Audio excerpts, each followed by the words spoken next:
peripecia técnica, ¿sí? Qué bueno que podamos estar en esta mañana. Gracias por los aportes, por la ayuda, gracias por que en esta mañana nos podemos juntar nuevamente, podemos estar aquí reunidos, a pesar de que lo que tenemos hoy en la posibilidad de juntarnos es la tecnología.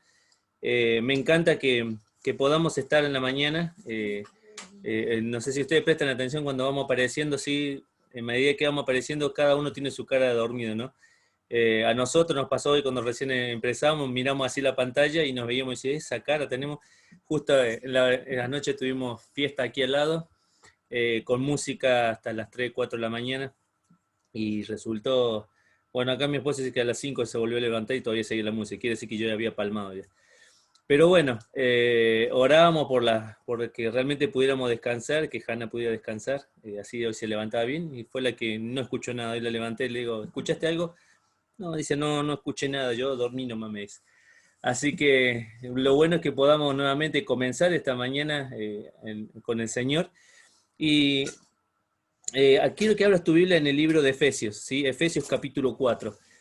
Hay algo que me ha llamado la atención en este tiempo de poder leer la palabra, es el libro de Efesios, ¿sí? Si bien son 6 capítulos, es un libro que tiene muchísima enseñanza.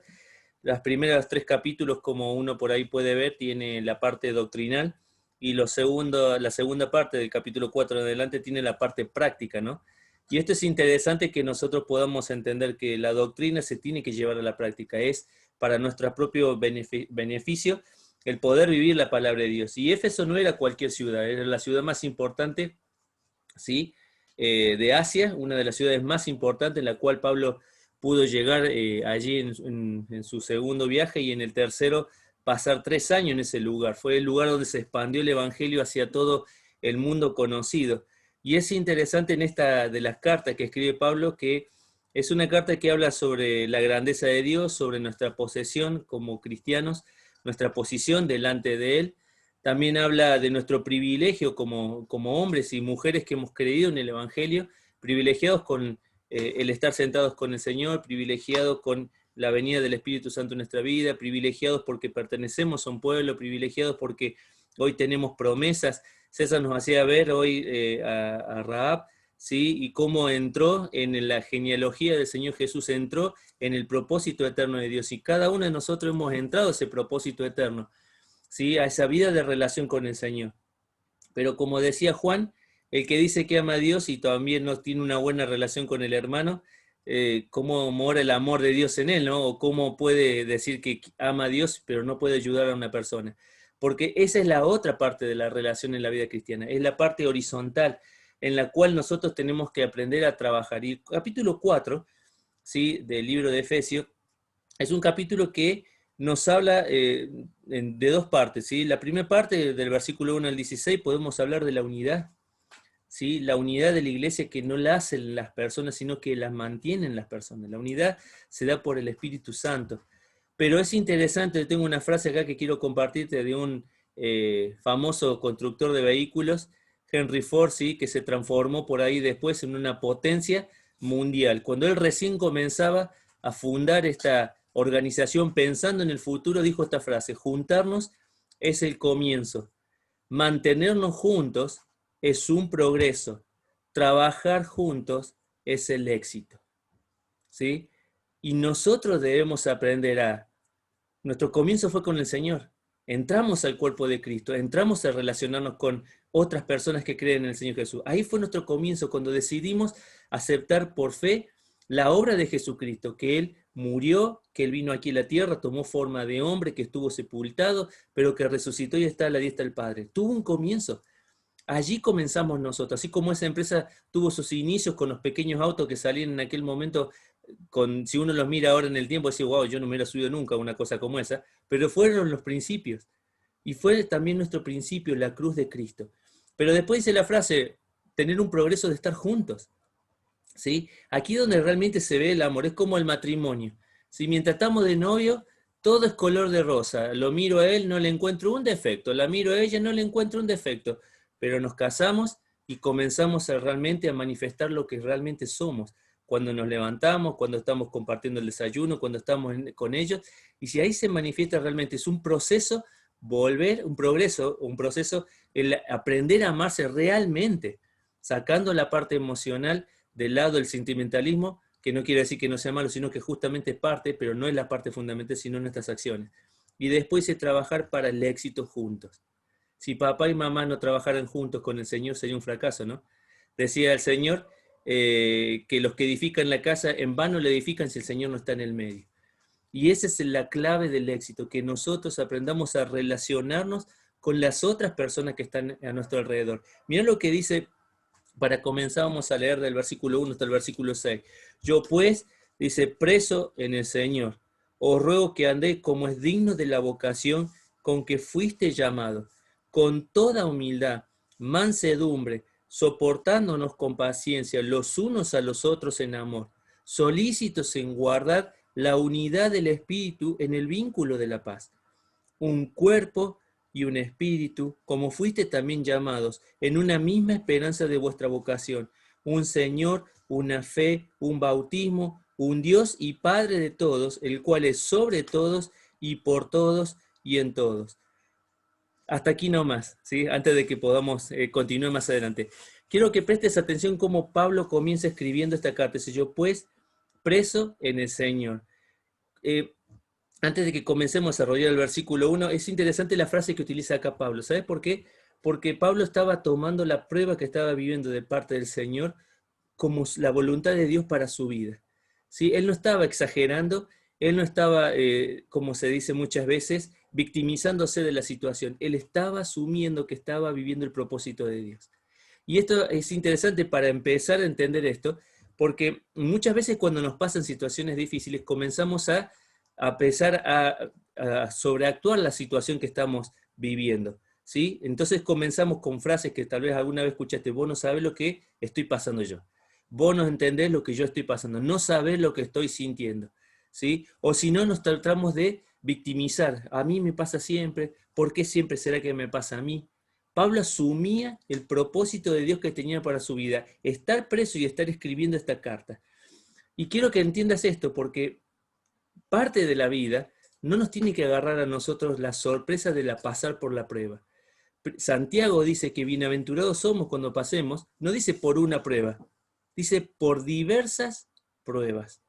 ¿Sí? Todas pueden estar pasando en el mismo momento. Mira, no sé si ustedes se acuerdan de la película Dios no está muerto, la 2. Seguro que se deben acordar en algún momento. Si se llegan a acordar cómo empieza la película El Pastor Dave, ¿sí? Que comienza su día, se levanta, empieza a caminar y resulta que en su casa le pega una patada a la silla. ¿Sí? Va caminando descalzo y le pega una patada a la silla. No dice la frase ni traducen qué es lo que dice, pero él pone un gesto como diciendo, esto me dolió. Sigue tratando de prepararse para salir, prepara su desayuno y en el momento que va a tomar el desayuno se le cae el desayuno y se le derrama aquí en la camisa en el pecho. ¿Sí? Y mira hacia el cielo y comienza como diciendo que se le va a salir una y se mantiene.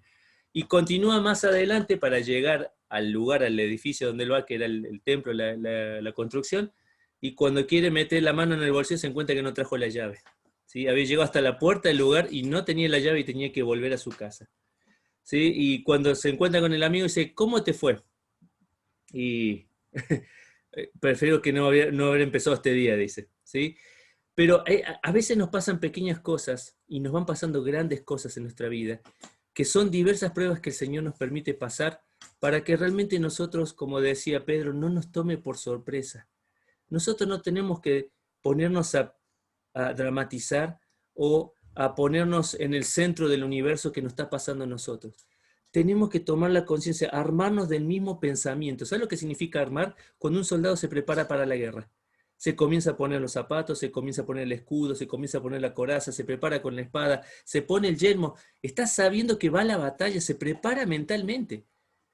Cristianos, hermanos, compañeros que caminamos en la vida, tenemos que estar preparados para saber cuándo viene la prueba. Tenemos que estar armados de ese pensamiento de que no nos debe agarrar por sorpresa la prueba. La prueba va a llegar, tarde o temprano van a tocar tu puerta. Hoy miramos a la mañana, comenzamos la mañana después de enviar la invitación al Zoom, y se dieron cuenta que no, al ratito respondió que estuviéramos orando por la familia porque había fallecido el abuelo. 2 muertes en un año. Mi familia hace 4 o 5 años pasamos 4 muertes en menos de 2 meses. 4 tíos fallecieron a la vez. Entonces mi papá, imagínense cómo se sentía, pero mi papá decía siempre, sigo confiando en el Señor a pesar de las cosas.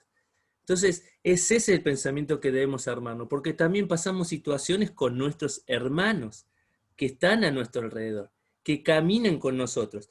Pero antes de ver a nuestros hermanos, quiero que te mires adentro. Dice el versículo 1, os ruego que andéis como es digno de la vocación con que fuiste llamados. La primera palabra que encontramos acá, sí que quiero que le prestes atención, es la palabra dignos, ¿sí? Es una palabra que se utiliza, seguramente lo escuchaste acá de la petrolera esta que está acá en Dinahuapi, acción, ¿sí? Axios es la palabra, similar a esa, para que te la puedas acordar.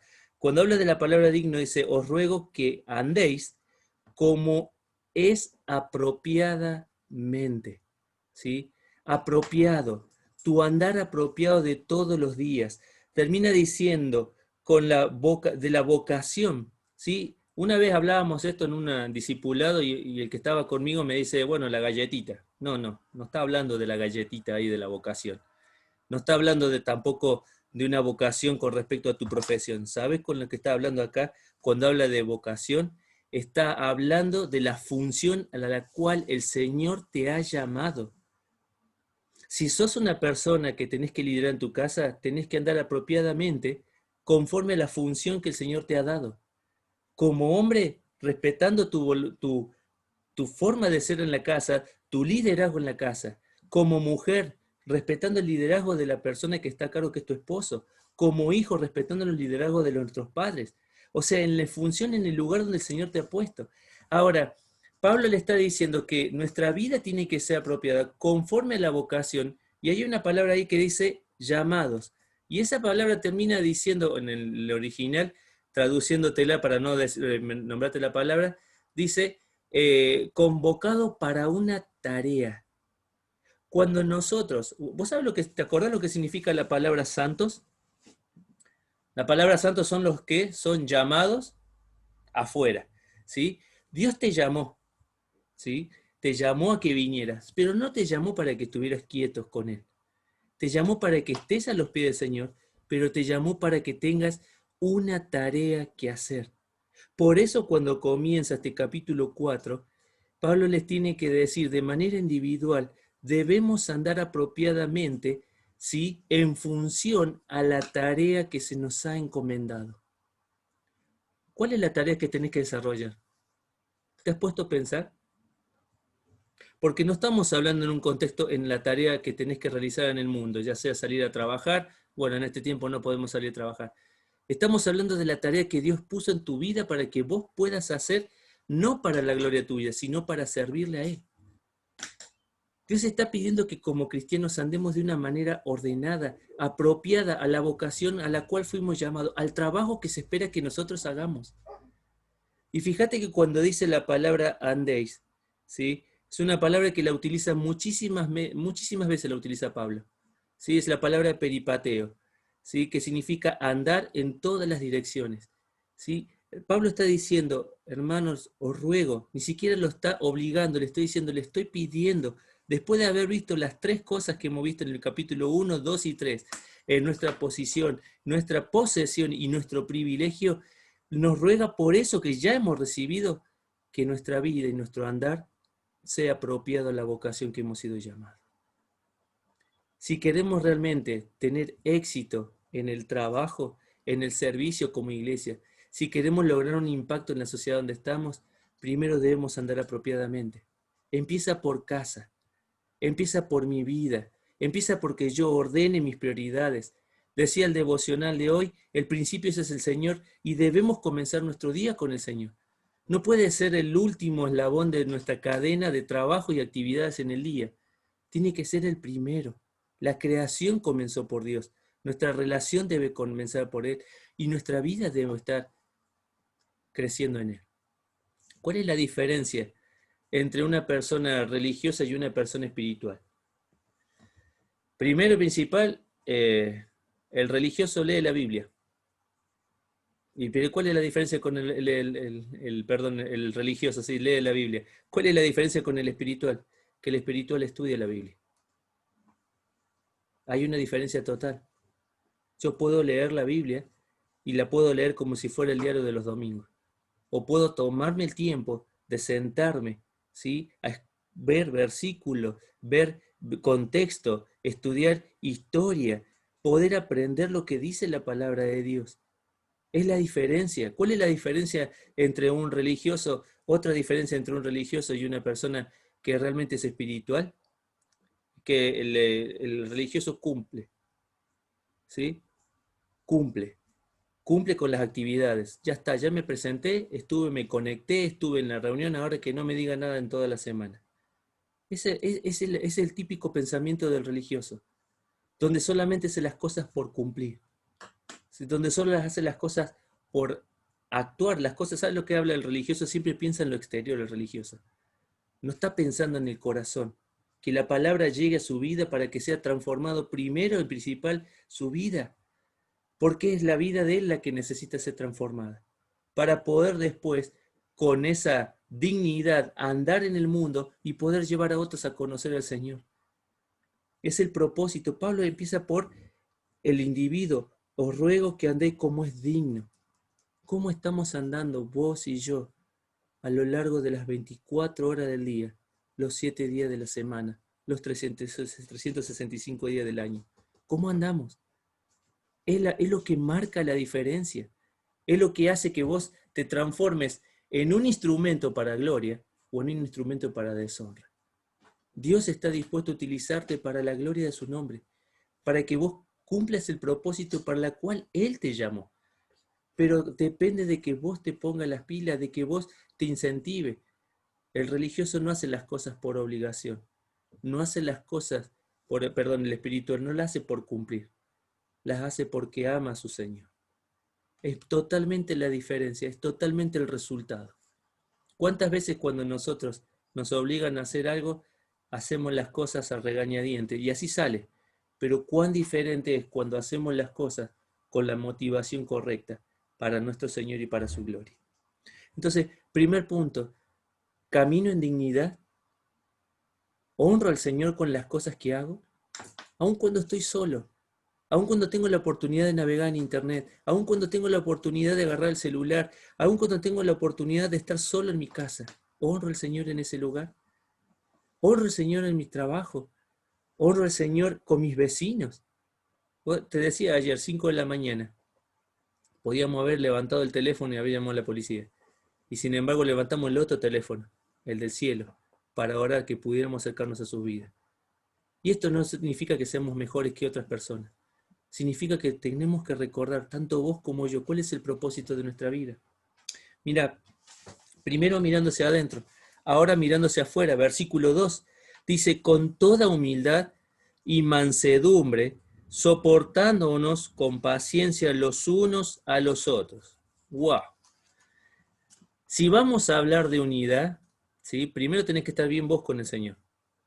Primera de las cosas. Pero segunda de las cosas, tenés que estar bien con las personas que te rodean. Hay varias palabras acá. Primero dice, con toda humildad, ¿sí? La humildad, según lo que decía, hoy justo Leandro citó el capítulo 12 romano. La humildad es aquel que no tiene un pensamiento más alto de sí, ¿sí? Pero tampoco que tiene un pensamiento menos que sí. ¿Sí? Hay un pensamiento cabal que nosotros tenemos que tener de nuestra vida. Ese pensamiento, esa forma de saber cuáles son mis fortalezas y cuáles son mis debilidades, por más que vos creas que las conozcas, ¿sabés quién te la termina determinando? El Señor. Es la luz de la palabra que nos alumbra para mostrarnos. Santiago dice que la palabra es común, es espejo. ¿Sí? Ahí te muestra lo que vos sos. Y también te alienta a que puedas ser obediente con la palabra y que no te olvides de la palabra del Señor, que no te olvides de estudiarla. Entonces, humildad, sabiendo cuál es mi función. No soy más que otro, pero tampoco soy menos que otro. ¿Sí? Cuando escuchas a la persona que te dice, yo no puedo, yo no sé, yo no, el Señor te dice, pensá con cordura, pensá que el Señor pagó muchísimo por tu vida. pero no porque seas mejor como otro, como pensaban los judíos. Los judíos miraban, ¿te acordás cuando estaban hablando de la oración? ¿Sí? Que se acercaba el fariseo ahí con todo su estilo, Señor, doy gracias porque te puedo ofrendar, doy gracias porque hago esto, y termina diciendo, no, doy gracias porque no soy como este que está acá a mi lado. ¿Qué corazón tan humilde tenía? Y sin embargo el otro que está al lado, Señor, sé propicio a mí como pecador, sé propicio a mi vida. Spurgeon decía, sí, esto para que lo podamos meditar, que él todos los días iba a la cruz como el primer día cuando se encontró con la cruz. Pero dice, cuando miro el cristiano que debería ser, me da vergüenza el cristiano que soy. Porque muchas veces nos damos con la meta. Muchas veces nos damos con el propósito que Dios tiene para nuestra vida. Muchas veces nos equivocamos. Muchas veces metemos la pata. Muchas veces tomamos decisiones solas, sin el Señor, sin que Él esté a mi lado. ¿Y qué pasa después? Salimos corriendo, Señor, vení a ayudarnos. Cuando estamos ahogándonos, cuando estamos, como se dice comúnmente en la Argentina, tirando manotazo de ahogado. Entonces, ¿por qué no aprender a vivir, a reconocer lo que realmente necesitamos? Necesitamos de Dios todos los días.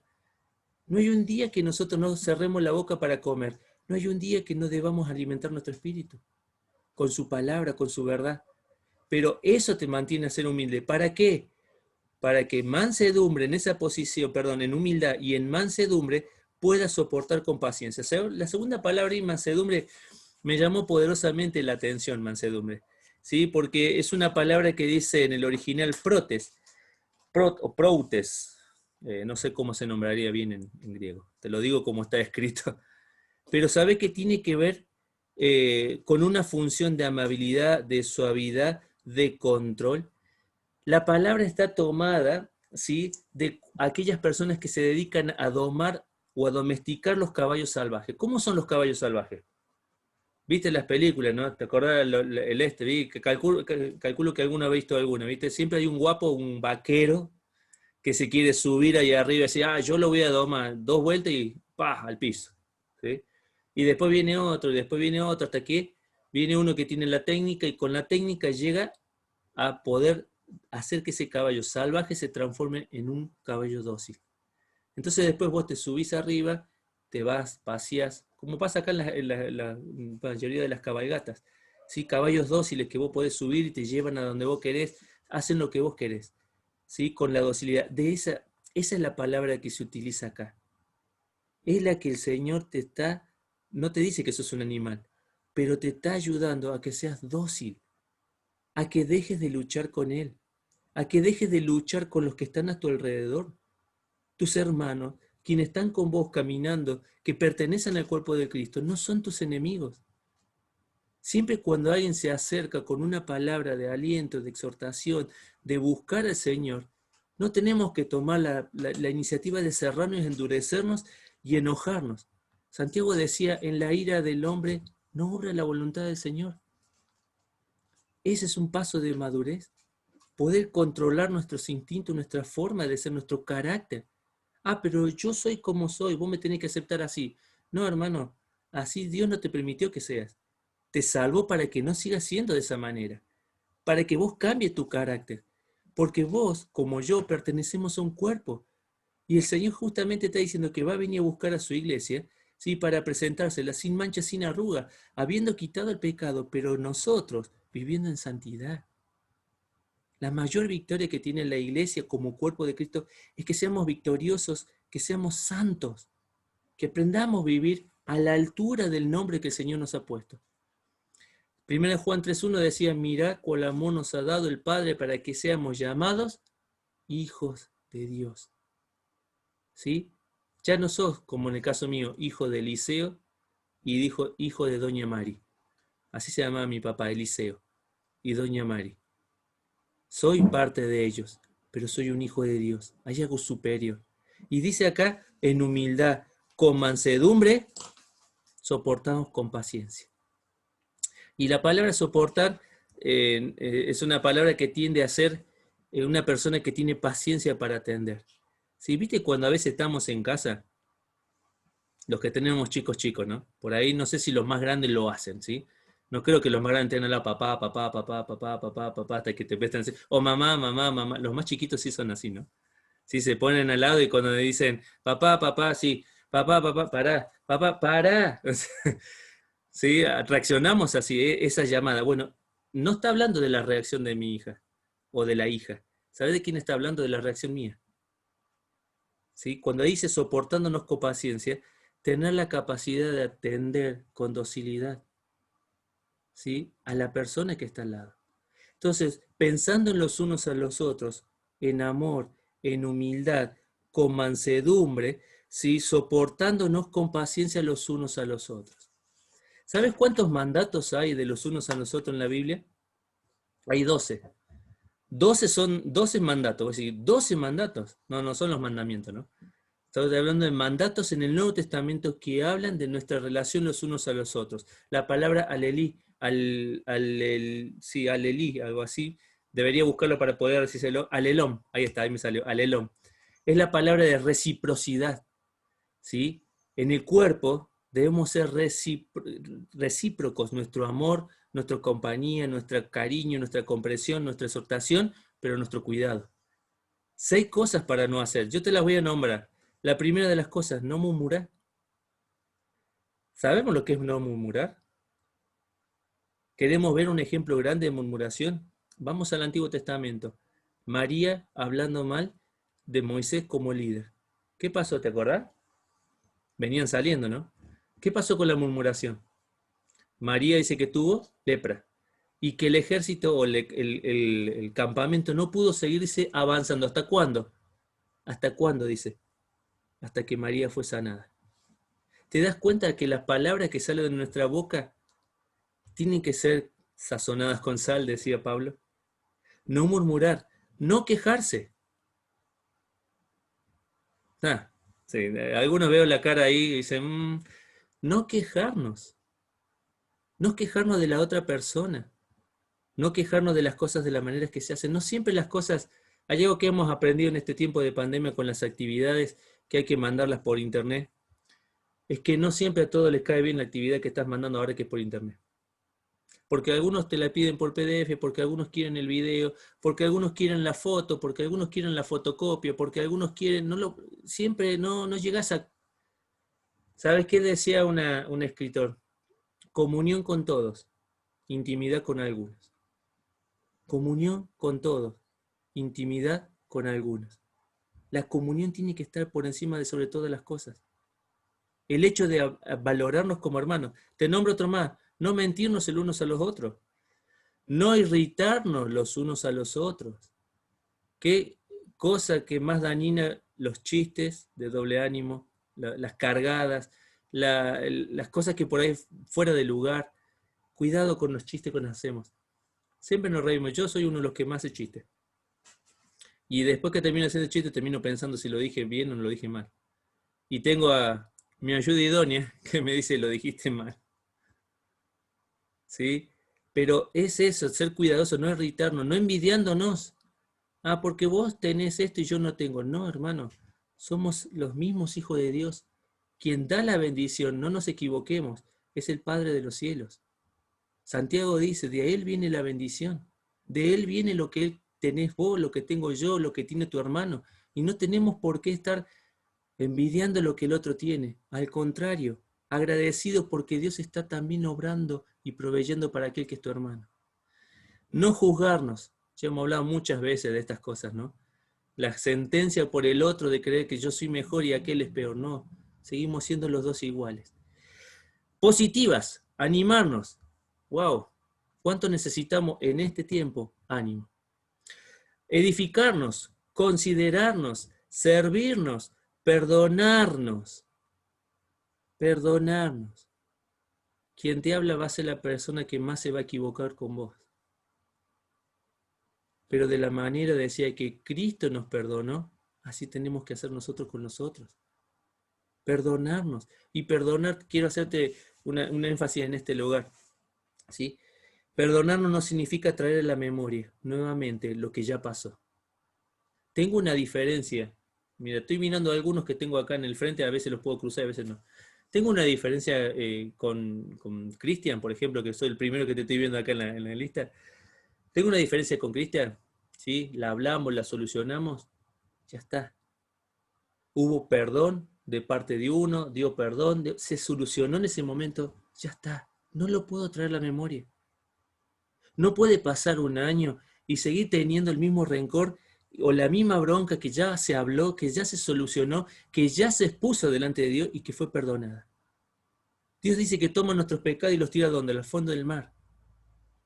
No vuelve a recordarlos ni a traerlo en la presencia, decirte, ¿te acordás acá? Memoria de elefante, ¿no? Que realmente el Señor nos ayude a tener en claro estas cosas y termino con la última de soportarse. ¿Por qué?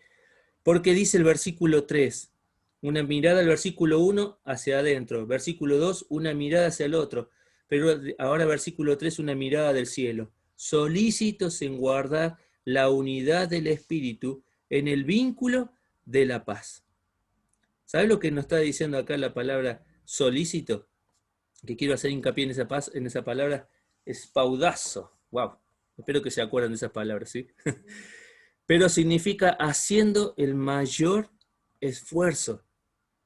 Haciendo el mayor esfuerzo. ¿Por qué?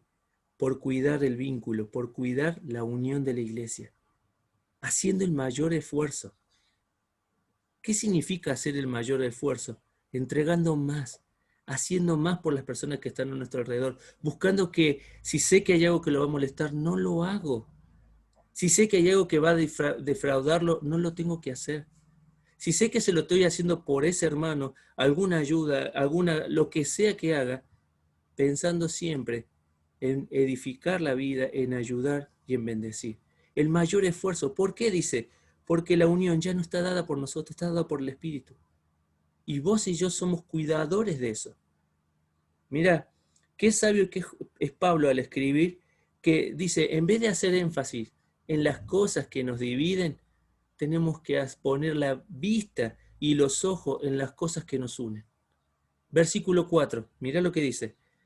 Un cuerpo, un espíritu, como fuiste también llamados a una misma esperanza, una esperanza de vuestra vocación. Versículo 5, un Señor, una fe, un bautismo. Y termina el versículo 6, un Dios y Padre de todos, el cual es sobre todos y por todos, y termina diciendo y en todos. ¿Por qué poner la vista en las cosas que nos separan? Si tenemos que poner la mirada en las cosas que nos unen. ¿Queremos tener éxito como iglesia? ¿Queremos realmente poder trabajar como equipo? Mira, a partir del versículo 7 ya comienza a hablarle de la parte de los dones, ¿sí? Pero antes de que podamos entender cuáles son las capacidades que Dios puso y qué es lo que Dios ha puesto en nuestra vida, tenemos que primero arreglar nuestras cuentas. Primero nosotros, como individuo, andar en dignidad. Segundo, la segunda de las cosas, yo lo había anotado acá, la primera andar en unidad, la segunda andar en buena relación. ¿Sí? Siempre buena relación con las personas que están a nuestro alrededor, con las personas de la iglesia en especial. El capítulo 4 no está hablando del cristiano con el mundo, está hablando del cristiano con la iglesia. Está hablando de ese núcleo interno, de ese cuerpo que el Señor ha salvado. Está hablando de nosotros. Entonces, primero, buena relación en unidad con el Señor, conforme a la función. La segunda, andar en una buena relación. Y la tercera, andar en armonía. ¿Sí? Esto para los que son músicos por ahí lo van a entender más. Qué feo es cuando una persona está tocando una parte y otra persona toca otra y están distintos tonos, ¿no? Leandro el otro día me decía cuando compaginó un par de canciones, y dice, hay unas notitas que por ahí, el que tiene oído de músico se da cuenta de esas cosas. Te das cuenta cuando hay algo que no cierra ahí, no suena bien. El que no es músico por ahí se da cuenta, por ahí no. Pero si el autor de nuestra salvación, el autor de la iglesia, el autor de nuestro futuro, él sí se da cuenta cuando las cosas no suenan con armonía, cuando las cosas no están sonando como debería sonar. Por eso te invito a que vos mires tu corazón. Yo tengo que mirar mi corazón. Para tener éxito en la vida como cristianos, debemos aprender a alentarnos. Termino con el versículo 6, decía un Padre, un Dios y Padre de todos, el cual es sobre todos y por todos y en todo. Cuando habla de Dios Padre en todo, habla de amor. ¿Sí? La mayor faceta que nosotros hemos aprendido del Señor y que no estaba en la esfera humana es el amor. Un Dios y Padre de todos, amor. Segundo, dice ahí, sobre todos, ¿sí? Un Padre que controla, ¿sí? El universo se mueve por lo que Dios ha hecho. El otro día miraba en el devocional de Hannah, estábamos mirando de la promesa de Dios y hablaba sobre Noé, ¿sí? Y que Noé había tenido la promesa y dice que no solo le prometió a Noé que no iba a inundar más la tierra, sino que le dijo algo: va a haber sementera, va a haber siega, va a haber día, va a haber noche, va a haber frío, va a haber calor. ¿Qué estaba diciendo? El mundo va a seguir funcionando porque yo lo voy a estar manejando. ¿Sabes qué? Cuando hablamos de que Dios está en sobre todo, Dios tiene el control de las cosas. Dios tiene el control de lo que está sucediendo. Cuando hablamos de que Dios es por todos, ¿sí? Habla de su providencia. Dios no te va a dejar, si nos está llamando a que lo sirvamos, no va a dejar que nosotros no tengamos las cosas que necesitamos, de manera espiritual, de manera emocional, de manera física. Él no va a dejar de proveer para nosotros. Pero cuando termina diciendo, y en todos, ahí está hablando de su presencia. Y sabe lo que tenemos que llevar al mundo. Tenemos que llevarle la presencia de Dios en nuestras vidas. ¿Cómo estamos viviendo esta etapa? Hay un mundo que está a nuestro alrededor que necesita de una iglesia unida. ¿Qué decía el Señor Jesús de sus discípulos? ¿En qué lo iban a conocer? ¿Por las reuniones que tenían? ¿Por la organización que tenían? No, lo iban a conocer por el edificio que tenían. No. Le dijo, si los iban a conocer por el amor y el trato que tenemos los unos a los otros. Quiera Dios que te pueda ayudar en este tiempo. Necesitamos volver a pensar en la unidad, no en que la estamos haciendo, sino que debemos cuidarla. ¿Por qué? Porque debemos servir a nuestro Señor. Y la victoria se logra cuando podemos trabajar juntos en armonía para su gloria. Vamos a terminar este momento orando, ¿sí? Agradeciendo a Dios por este tiempo y después sí, el gaucho continúa con la reunión. Padre bendito y Dios eterno, qué precioso es poder venir a buscar en tu palabra el consejo que nosotros necesitamos. Señor, cuánta bendición para nuestra vida hemos recibido a través de la cruz de Cristo. Cuántos privilegios, Señor, hemos obtenido, Señor, gracias a lo que Él hizo por nosotros. No somos mejores que nadie, Señor. Tampoco somos peores. Pero lo que tú has puesto en nuestra vida es eternidad, es vida y es el precio de Jesucristo en la cruz por nosotros. Padre, ayúdanos a pensar ya no solo como individuos, ayúdanos a pensar como iglesia.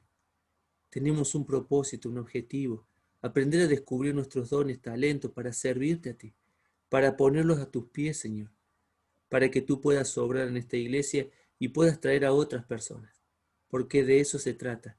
No solo ser un pequeño pueblo muy feliz, sino llevar lo que este pequeño pueblo vive hacia otras personas. Rogamos por cada una de las generaciones que están en la iglesia, los jóvenes, los niños, los adolescentes, los mayores, nuestros ancianos que están en la iglesia, para que tú cuides de sus corazones y sus vidas.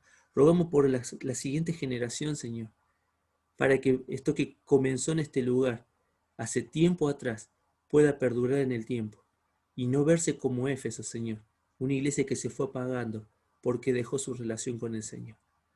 Padre, pedimos sabiduría, pedimos un corazón sensibilizado a tu palabra, pero sobre todas las cosas que transformen nuestras vidas. Dejamos este tiempo en tus manos. Gracias, en el nombre del Señor Jesús. Amén.